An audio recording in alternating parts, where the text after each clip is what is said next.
Okay, this will be a really quick Shroud update based on David Rolfe's latest documentary, Who Can He Be? As you may know, the discoloration that makes up the image on the Shroud of Turin does not penetrate the cloth. It doesn't penetrate the cloth. The image only lies on the top fibrils of the cloth, and it's measured in microns. Now, scientists at INEA, led by Dr. Paolo Di Lazzaro, were able to recreate a very small portion of an image that had the same characteristics as the shroud image, and they used an excimer laser to do that. And they did this by using pulses. Now, even though they used all the energy they had available, they could only recreate a small portion of an image with the same characteristics as the shroud image.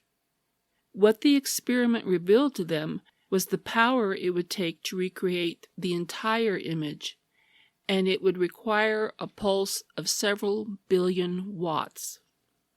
Dr. Di Lazzaro said, "The ultraviolet light necessary to create this image exceeds the maximum power released by all ultraviolet light sources available today.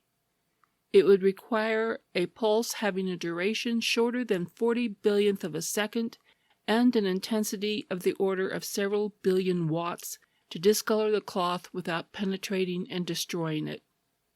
So in the video, Who Can He Be?, which I encourage you to watch, the video compared this to the Lebanese port explosion, and it reminded me of the quote shared with Dr. Gary Habermas, that I mentioned in my last video on the shroud.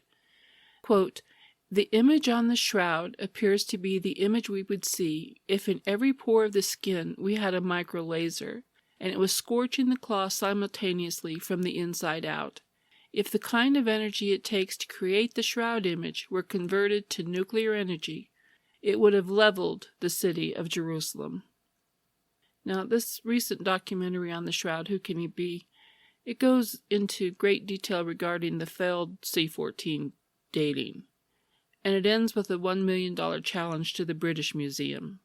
My guess is that they'll never take David Rolfe up on his offer because they know they cannot recreate the image even with today's technology, much less the technology that would have been available to a medieval hoaxer.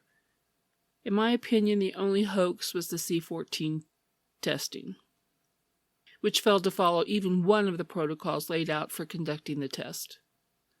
It was shameful.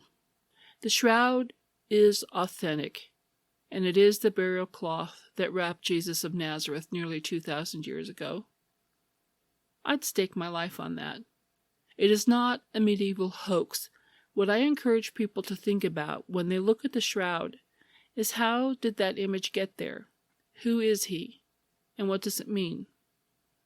For me, the image got there at the moment of the resurrection. It is an image of Jesus, the Son of God, as he was raised from the dead. And that image should shape everything that we think about life and our existence. It validates everything that Jesus and the apostles taught. It validates the New Testament, which I hope you will read with an open mind and a prayerful heart. And it confirms what the angels told the women at the tomb nearly 2,000 years ago. He is risen. He is risen indeed.